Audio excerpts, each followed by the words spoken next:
You're listening to the Icandemy podcast, the podcast for people who can but don't know how. This is where you get actionable steps to turn vague dreams into blissful realities. And I'm your host, Omoshola Victoria Wolabi. So let's get started.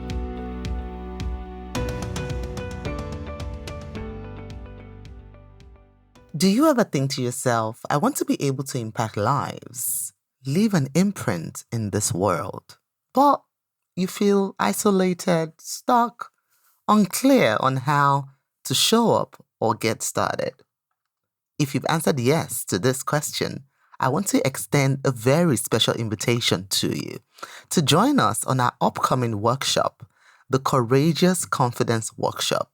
This workshop is live, where we get to work together on that call so that you can crack the confidence code, awaken your inner giant, show up authentically, and attract your tribe. Head on over to offers.icandemy.org/courageous. Again, it's offers.icandemy.org/courageous. You'll find the links in the show notes below. Hey, welcome back to another episode of the Icandemy podcast. I hope you're well. I hope your family is okay. I hope you are beginning to chip at those goals that you set at the start of the year. Because at the end of the day, it is my desire that we all level up this year and we accomplish our most audacious goals yet. On today's episode, I'm going to be continuing the conversation from the last one, where we talked about how to measure growth. And what I'm going to be sharing with you on this episode are the principles for setting good KPIs. I said in the last episode that a KPI is a key performance indicator. Yes, KPI is short for key performance indicator. And what is that? What does that mean? It means it is a measurable value that we use to evaluate how successful we are at reaching a target. So, for example, you have set a goal this year to be better, to get a new career, to get married, to start a new relationship, to be a better spouse, or be a better parent. You have set a goal, right? KPI is how you measure that. And on the last episode where we talked about how to measure growth, I touched on this a little bit. But like I promised on the last episode, I said I'm going to be expanding that in this episode. So, like I said just now, a KPI is a measurable value. When we set out on the journey of growth, it is important that we have KPIs in place. And we have principles that help us measure these KPIs. Now, what are principles? Principles are fundamental truths that serve as the foundation for behavior that gets us what we want out of life. Without principles, we will be forced to react to everything that life throws at us. In other words, we become reactive instead of proactive. So it is important that we have principles that underpin our key performance indicators. What am I talking about? Say, for example, you have set a goal to say, okay, this year I want to switch my career. I want to go into a new career. I want to start something else, right? And all of a sudden, somebody walks up to you and starts to offer you, I don't know what it is, maybe something else that is not in alignment with the goal that you set in yourself, set for yourself. It is important that we are proactive in the sense that we stay tunnel vision. We are focused on our goal, because at the end of the day, we should be behaving in accordance to the goal, to the person who will accomplish the goal that we set. So if you're seeing yourself in a new position as a CEO, for example, you need to start behaving like one. You don't get distracted easily by every other thing, because sometimes the enemy of the great is the good. So we ensure that we are not getting sidetracked by things that do not advance us to that goal that we have set. And what I want to share with you today are principles that make for good KPIs. Number one, before you set a KPI, which is a key performance indicator, you need to find out, number one, what is my goal? Your KPI should be aligned with your overall goal, right? What is your goal? If your goal is finding or starting a new career, or finding a new partner, or getting into a new relationship, or starting a new business venture, right? Your goal is, this is what I'm doing. I am focused on starting this, number one, right? So your goal is your first principle that should underpin your KPIs. Number two, what are the obstacles that I am yet to face? What will stop me from achieving this goal realistically? So for example, if you're a homebody like I am, and you have a goal for meeting someone new, right, or starting a new relationship, you know very well that staying in your house in your PJs 24/7 is not going to get you to advancing that goal. So what is the obstacle there? The obstacle is your current behavior. This behavior of your comfort zone, being a homebody, you just like to be in your sweatpants and your PJs, just sit at home, you love the comfort life. This behavior is not going to get you to your goal. Hence, it becomes an obstacle. If you want to start a business and you don't have any money, what is the obstacle? Your lack of finance. Businesses need money to survive. It may not be a lot of money. I know right now the barriers to entry for most online businesses is quite low. However, you still need money. You need money for marketing. You need money for collaborations. You need money. What do? An obstacle there is you do not have the money. That leads me to the next principle, diagnosis. You need to diagnose your situation, diagnose that obstacle, diagnose, okay, this is the problem. What do I do about this problem? So in the example of the business, if you have diagnosed that money is going to be an hindrance to you, what you need to do is to find a job. Yes, a job is not always a bad thing. A job is an investor to your business if you know how to work it right? A job is not always a bad thing. If you take a job without a vision or a focus or a goal, then it can become a nightmare very quickly. But if you have a goal in mind and your eyes is focused on your goal, then you will see that job as an investor to your business. And therefore, all of the shenanigans that may be going on, workplace politics, you would not even bother yourself with it. I remember I was watching an interview about the millionaires in America, and there was this Nigerian guy, who was telling his story about how he became successful, became a millionaire in the United States. And he said when he first came to the United States from Canada, where he used to live before, he had taking a job, right? And everybody on the job were just so focused on, wanting to climb up the ladder within the job and want to become a manager. But he had a bigger goal. His goal was starting a business. And it was like, I don't want to become a manager here. I have no desire. Why? Because he had a goal. He was there for a different reason. The same way too, when I take up an employment, I don't bother myself or get involved with shenanigans like office politics, gossip and stuff. I do not concern myself with any of those things. Even one of my managers actually saw me and she says, Victoria, how come you don't even know what's happening? You don't bother yourself with any politics. You are never involved in a scandal or whatever. I said, because I am focused on my goal. This is not my end all be all. I am here for a reason. The same way when you diagnose your obstacles, you are able to then measure your risk, which takes me to the next principle. Okay, family, let's face it. We've all felt pain. We've suffered the losses. You know what it's like to want something so bad, but not see a path to its accomplishment.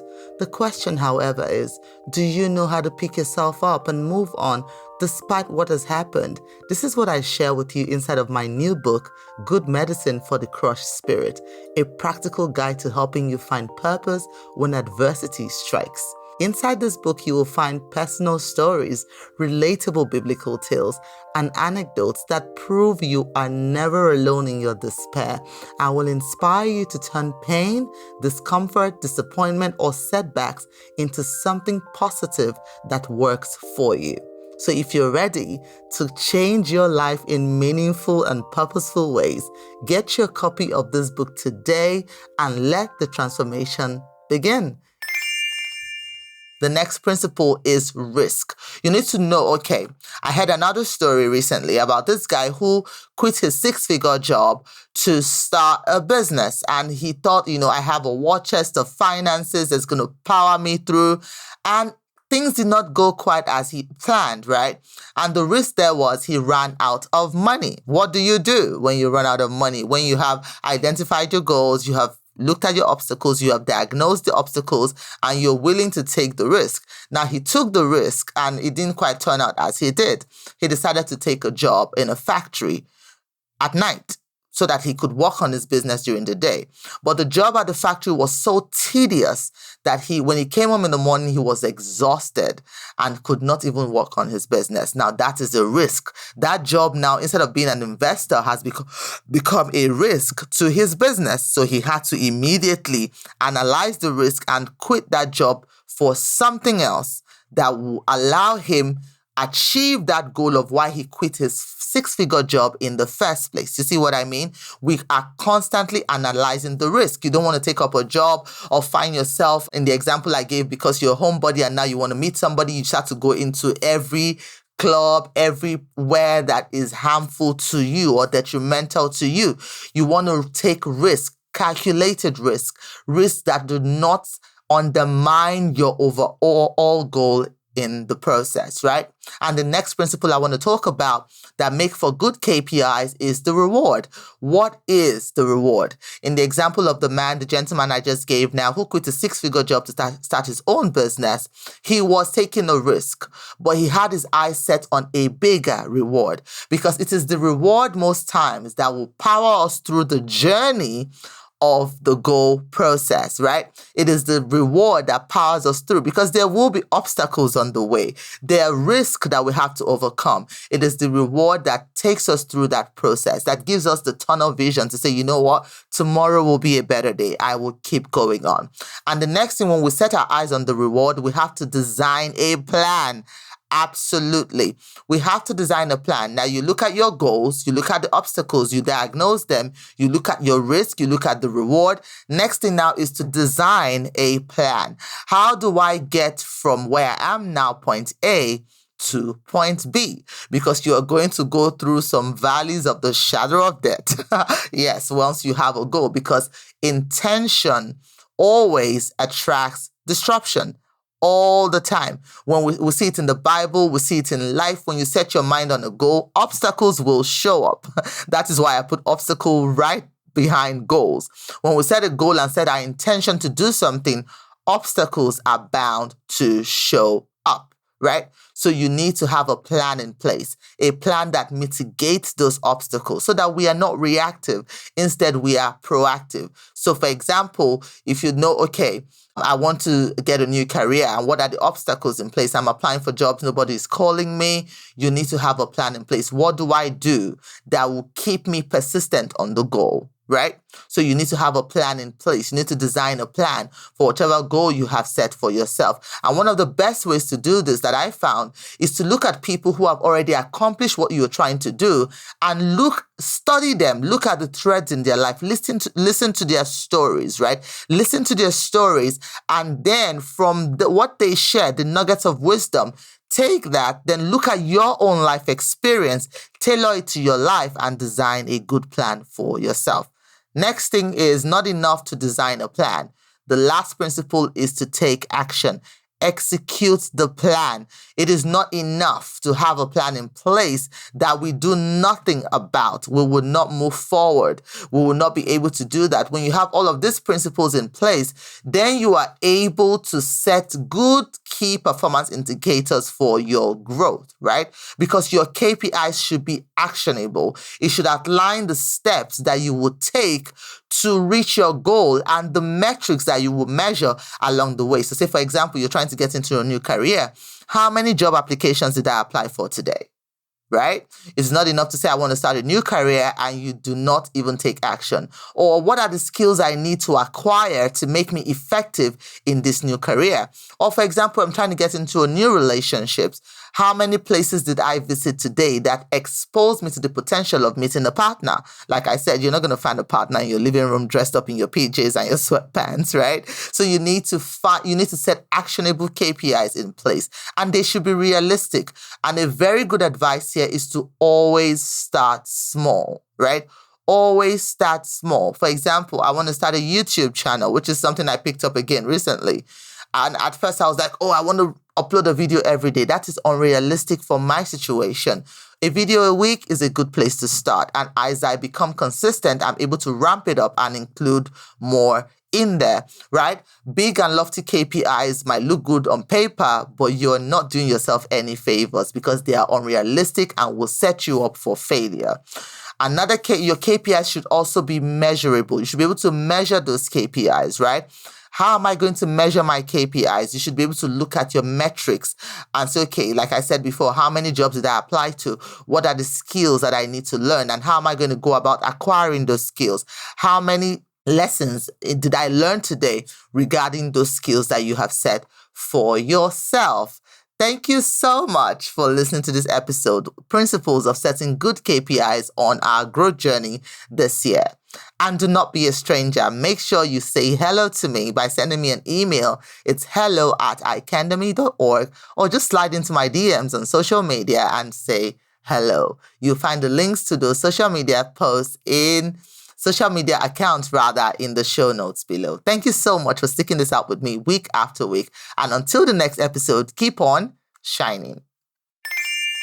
This episode is sponsored by our very own Mogul Mindset Training. Are you ready to embrace new experiences, see opportunities where you thought there was none, and totally surprise yourself?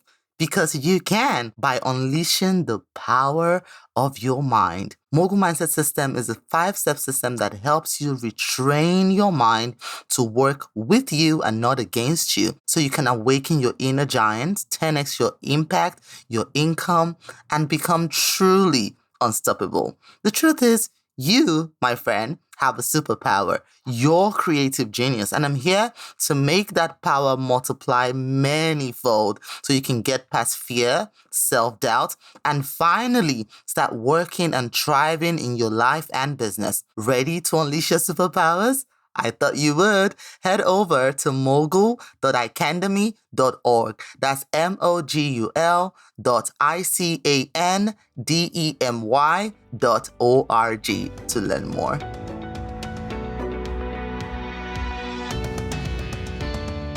So there you have it. Thank you so much for listening. And for more content like this, follow us on our social media handles. On Facebook, it's @Icandemy, the Facebook page. On Instagram, it's @Icandemy. Or come say hello over on my personal page. On Instagram, it's @Omoshola Speaks. On Facebook, it's Victoria Wallaby. Feel free to reach out, introduce yourself, say hello. I love meeting you. And if you have any stories that you feel will inspire another woman to action, I want to hear from you. I really do. I love hearing from you. Send me an email to hello@icandemy.org. So it's hello@icandemy.org.